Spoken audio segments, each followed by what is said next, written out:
Hey guys, welcome to our YouTube channel Prep Humanities. Hope you all are doing absolutely fine. आज से जो है हम second semester की सीरीज़ भी स्टार्ट करने जा रहे हैं और इसके अंदर जो है हम करेंगे पॉलिटिकल साइंस का मेजर कवर जिसका टाइटल है government and politics of India. इसी का यूनिट 1 हम देखेंगे। आज हम पहला टॉपिक जो है डिस्कस करेंगे।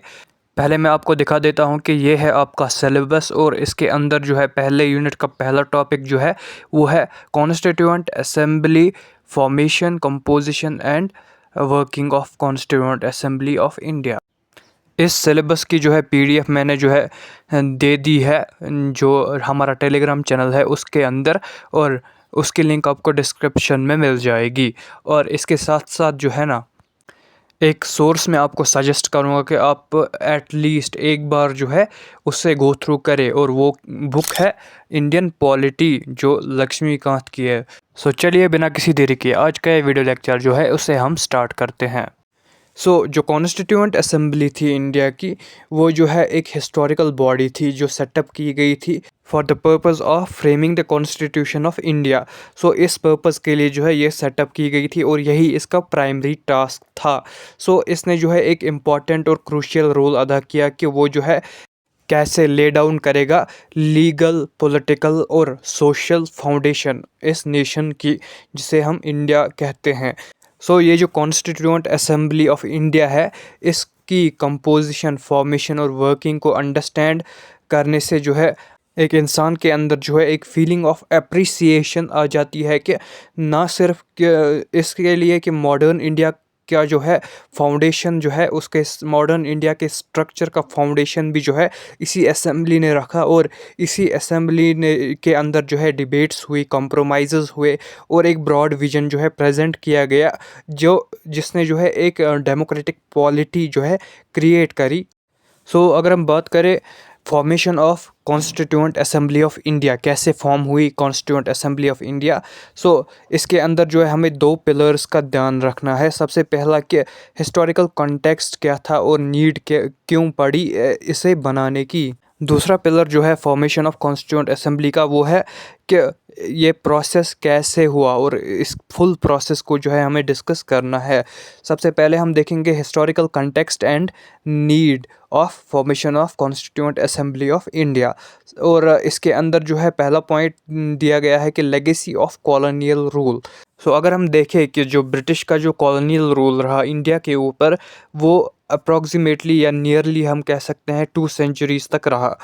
अब जो है ज़रूरत पड़ी कि एक सॉवरेन सेल्फ गवर्नेंस के लिए या सेल्फ गवर्निंग बॉडी जो है वो होनी चाहिए, जिससे जो है इंडिया का जो फ्यूचर है वो शेप हो सके। इंडिया की जो फ्रीडम स्ट्रगल है वो भी उस टाइम पे जो है इवॉल्व हो रही थी बहुत ज़्यादा, और डिमांड कर रही थी कि उनको जो है इंडिपेंडेंस चाहिए, और ना सिर्फ इंडिपेंडेंस चाहिए बल्कि एक इस्टेब्लिशमेंट ऑफ गवर्नमेंट भी होनी चाहिए जो बेस्ड होगी डेमोक्रेटिक प्रिंसिपल्स के ऊपर और सोशल जस्टिस के ऊपर। इसके बाद जो है गवर्नमेंट ऑफ इंडिया एक्ट आया 1935 के अंदर। इस एक्ट ने जो फ्रेमवर्क्स लेट डाउन किए, और उससे जो है हमें जो है इंडिया को जो है हिंट्स मिलने लगे कि यहाँ पर जो है पॉसिबिलिटी हो सकती है सेल्फ गवर्नेंस की, और इसके साथ साथ जो है कुछ ऐसे प्रोविजंस जो है वो भी दिए जा सकते हैं कि जिनसे जो है फेडरल स्ट्रक्चर बन सकता है हमारी कंट्री के अंदर। हालांकि ये एक कंप्लीट रोड मैप नहीं था इंडिपेंडेंस के लिए, बल्कि इसने जो है एटलीस्ट जो है एक स्टेज सा जो है प्रोवाइड किया था इंडिया को कि फर्दर कॉन्स्टिट्यूशनल डेवलपमेंट्स करे जाए इंडिया के अंदर। इसके बाद जो है क्या हुआ, जो पॉलिटिकल नेगोशिएशंस है वो बहुत ज़्यादा बढ़ गई, बहुत ज़्यादा पॉलिटिकल नेगोशिएशंस होने लगी between Britain and Indian leaders. जो लीडर्स हैं ना इंडिया के, जैसे कि जवाहरलाल नेहरू, सरदार वल्लभ भाई पटेल और जो बाकी लीडर्स थे, उन्होंने जो है नेगोशिएशंस की ब्रिटिश गवर्नमेंट के साथ, और उनके नेगोशिएशंस के अंदर जो है the process of transitioning from colonial rule to self rule, इसी के बारे में जो है ज़्यादातर बात की गई। और इसकी वजह से जो है हमें क्या रिज़ल्ट मिला कि जो डिसीजन लिया गया कि अब जो है कॉन्स्टिट्यूएंट असेंबली जो है उसको फॉर्म किया जाएगा, और उसको जो है कुछ टास्क्स जो है दिए जाएंगे कि वो जो है अपनी इंडिया के लिए जो है एक नई कॉन्स्टिट्यूशन बनाएगा। इसके बाद जो है फॉर्मेशन ऑफ कॉन्स्टिट्यूंट असेंबली का जो है सेकंड पिलर स्टार्ट होता है और प्रोसेस शुरू हो जाता है इसकी फॉर्मेशन के लिए कि कॉन्स्टिट्यूंट असेंबली अब बनानी है। सो इसके अंदर हमें देखने को मिलता है इनडायरेक्ट इलेक्शंस हुए सबसे पहले। सो जो मेंबर्स थे कॉन्स्टिट्यूंट असेंबली के उनको जो है चूज़ किया गया था इनडायरेक्ट इलेक्शंस के थ्रू, ना कि डायरेक्ट इलेक्शंस। लेकिन जो ये मेंबर्स थे ना वो जो है प्रोविंशियल लेजिस्लेटिव असेंबली से जो है इलेक्ट होके आ गए थे। सो इस इनडायरेक्ट मेथड की वजह से जो है ये इसलिए चूज़ किया गया था क्योंकि उस वक्त जो है ये बिलीव किया गया कि जो ये वाला मेथड है ये बहुत ज़्यादा बेनिफिशियल और फीजेबल हो सकता है, ताकि हम जो है एक बॉडी जिसे कॉन्स्टिट्यूंट असेंबली कहा गया फिर बाद में, उसे जो है असेंबल कर पाए और रिप्रेजेंट कर पाई एक वास्ट और डाइवर्स इंडियन सोसाइटी को। बाद में फिर इसकी फॉर्मेशन का अनाउंसमेंट हुआ और फिर कंपोजिशन होने लगी इस कॉन्स्टिट्यूंट असेंबली की। 1946 के अंदर जो ब्रिटेन की गवर्नमेंट थी या ब्रिटिश गवर्नमेंट थी उसने जो है अनाउंस किया कि जो है इंडिया के अंदर जो है हम कॉन्स्टिट्यूंट असेंबली अब फॉर्म करेंगे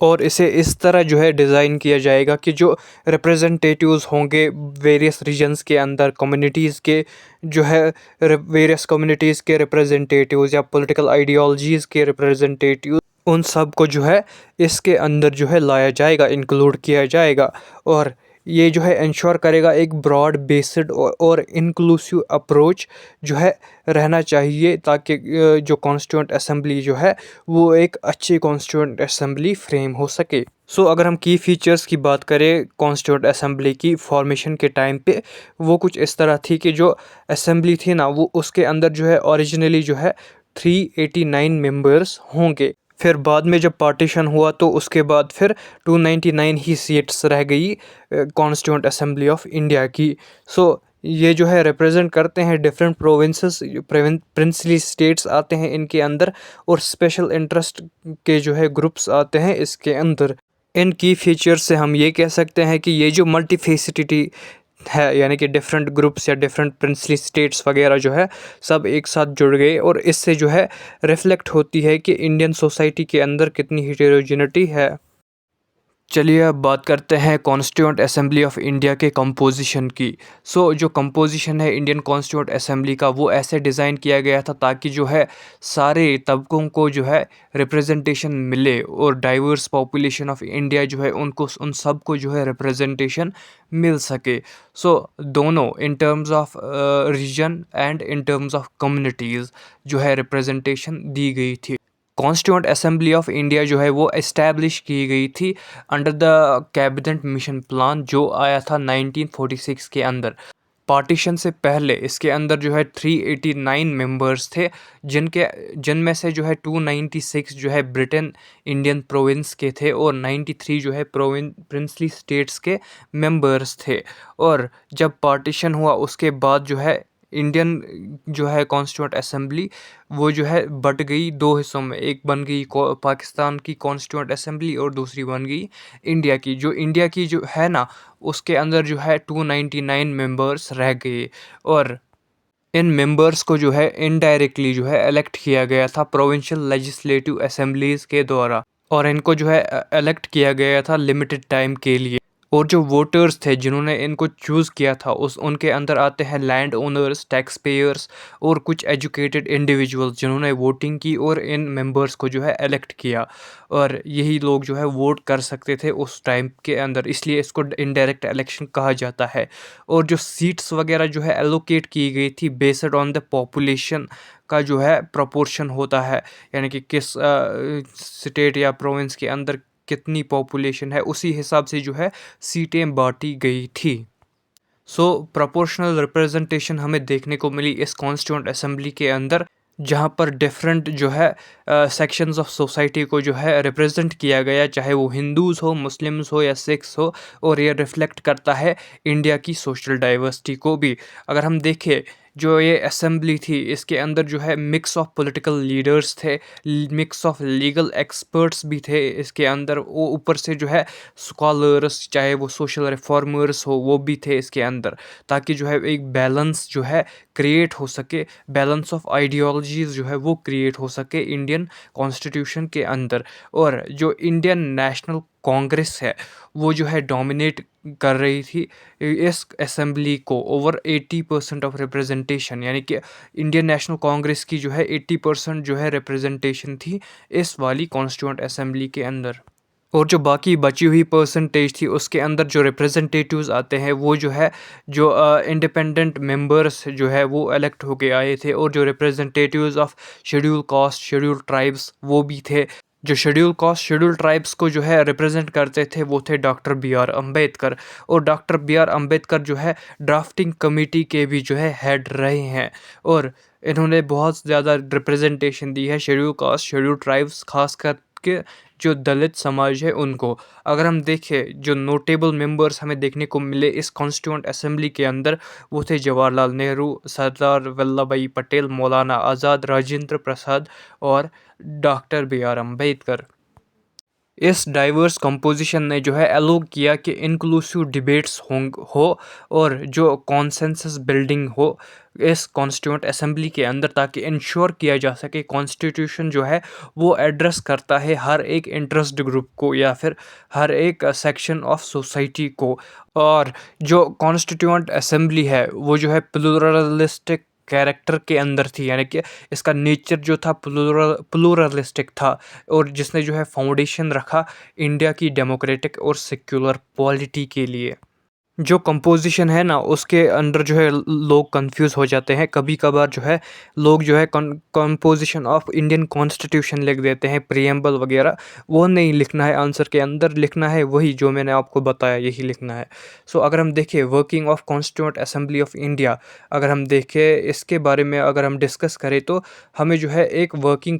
कमेटी देखने को मिलती है और डिबेट्स और डिस्कशंस देखने को मिलते हैं इस कॉन्स्टिट्यूंट असेंबली के अंदर, ऐसे वर्क हुआ करता था। और जो डिसीजन मेकिंग हुआ करता था, अमेंडमेंट्स लाए जाते थे, फिर वोटिंग होती थी और फिर एंड के अंदर जो है डिसीजंस दिए जाते थे। ये मैंने आपको जो है एक जो है ब्रॉड पर्सपेक्टिव दे दिया। अभी हम जो है डिटेल में डिस्कस करेंगे जो वर्किंग कमिटीज़ बनाई गई थी ताकि जो है इफ़ेक्टिवली जो है काम किया जा सके कॉन्स्टिट्यूशन ऑफ इंडिया के ऊपर, और जो है टाइम बाउंड भी था, टाइम कंस्ट्रेंट भी था बहुत ज़्यादा, और कम टाइम में जो है कंप्लीट करना था। जो वर्किंग कमेटी थी इंडियन कॉन्स्टिट्यूएंट असेंबली की, उसके वो जो है मैनेज करती थी टास्क, जैसे कि ड्राफ्टिंग कॉन्स्टिट्यूशन, यानी कि कॉन्स्टिट्यूशन को ड्राफ्ट करने के लिए एक अलग कमेटी बनाई गई थी, और असेंबली ने जो है बाकी कमिटीज़ भी बनाई थी, जैसे कि फंडामेंटल राइट्स के ऊपर जो है अलग कमेटी, यूनियन और स्टेट के रिलेशन या स्ट्रक्चर के लिए अलग कमेटी, या फिर रिप्रेजेंटेशन ऑफ माइनॉरिटीज़ के लिए अलग कमेटी बनाई गई थी। और मोस्ट सिग्निफिकेंट जो कमेटी थी वो थी ड्राफ्टिंग कमेटी, क्योंकि उसी को जो है ड्राफ्ट करना था कॉन्स्टिट्यूशन ऑफ इंडिया, और फाइनल जो ड्राफ्ट बनता था वो जो है इसी कमेटी के द्वारा बनता था, और यही जो है लास्ट चेक्स एंड बैलेंसेस करते थे। और ये इस कमेटी को जो है जो ड्राफ्टिंग कमेटी है उसके चेयरमैन थे डॉक्टर बी आर अम्बेडकर, और जो अदर कमिटीज़ है उनके बारे में तो मैंने आपको ऑलरेडी बता दिया। फिर जब हम फंक्शंस या वर्किंग के अंदर देखते हैं कॉन्स्टिट्यूंट असेंबली के, जो डिबेट्स और डिस्कशंस होते थे वो किस तरह होते थे। जो असेंबली थे ना वो कंडक्ट कराती थी extensive debates on wide range of issues. So बहुत सारे इश्यूज़ के ऊपर जो है एक्सटेंसिव डिबेट्स होती थी from the nature of executive and legislative bodies, यानी कि एग्जीक्यूटिव बॉडीज़ जो है बनाई गई है या लेजिस्लेटिव बॉडीज़ बनाई गई है, इनका नेचर कैसा है उसके ऊपर जो है एक्सटेंसिव डिबेट्स हुए, और बाकी इश्यूज़ के ऊपर भी बहुत ज़्यादा डिबेट्स हुई। या फिर जो है हमने जो है बात की राइट्स ऑफ सिटीजन्स की, या फिर स्ट्रक्चर ऑफ फेडरलिज्म, इन सब पे जो है डिबेट्स हुए, डिस्कशंस हुए। ये डिबेट्स और डिस्कशन जो है बहुत ज़्यादा क्रिटिकल और क्रूशियल थे हमारी कॉन्स्टिट्यूशन के लिए, और इसने जो है शेप किया है हमारी फाइनल कॉन्स्टिट्यूशन ऑफ इंडिया का। इंडिया को। और अगर हम बात करें जो डिसीजन मेकिंग कैसे हुआ करती थी लास्ट पे, जब डिस्कशंस वगैरह होते थे किसी इशू के ऊपर, फिर जो है कोई जो है अमेंडमेंट भी ले आता था, फिर उस अमेंडमेंट के ऊपर जो है वोटिंग भी होती थी। सो जो प्रपोज़ल लाया जाता था, डिस्कस किया जाता था प्रपोज़ल किसी का, या फिर अमेंडमेंट किसी एक्ट के ऊपर, या फिर किसी जो है स्ट्रक्चर के ऊपर ही फ़िलहाल हम मान लेते हैं कि अमेंडमेंट लाया गया। तो उस अमेंडमेंट को जो है फिर बाद में जो है वोटिंग के लिए जो है लाया जाता था, फिर वोटिंग होती थी उसके ऊपर, और फिर जो है उसके लिए स्पेशल मेजॉरिटी चाहिए होती थी ताकि वो जो है पास हो सके। स्पेशल मेजॉरिटी जो है कुछ इश्यूज़ पे जो है इम्प्लीमेंट की जाती थी, यानी कि 2/3 जो है members of the constituent assembly, उनकी वोटिंग जो है फेवर में होनी चाहिए, उसी को हम स्पेशल मेजॉरिटी कहते हैं। और इससे क्या हुआ, जो मेजर डिसीजंस है ना, उनको जो है बहुत ज़्यादा सपोर्ट मिला अमंग द मेंबर्स। और जो प्रोसेस है ना revision of the constitution of India, या फिर कॉन्सेंसस बिल्डिंग, और ये जो है की बन गया था कि हम जो है ड्यूरेबिलिटी और legitimacy of this constitution of India, इसको जो है इंश्योर कर सकेंगे। ये जो स्ट्रक्चर है कॉन्स्टिट्यूएंट असेंबली ऑफ इंडिया का, और इनका जो मेंबर्स है, उनका मेटिकुलस अप्रोच जो था, मेटिकुलस अप्रोच मतलब जो है बहुत ध्यान से और केयरफुल अप्रोच रहा इनका डिफरेंट इश्यूज़ के ऊपर। इसने ना सिर्फ जो है ये इंश्योर किया कि कॉन्स्टिट्यूशन ऑफ इंडिया जो है कॉम्प्रिहेंसिव और बैलेंस्ड है, और बल्कि इसके साथ साथ जो है इसने जो है डेमोक्रेटिक ईथोस को जो है इसको जो है एम्बेड किया,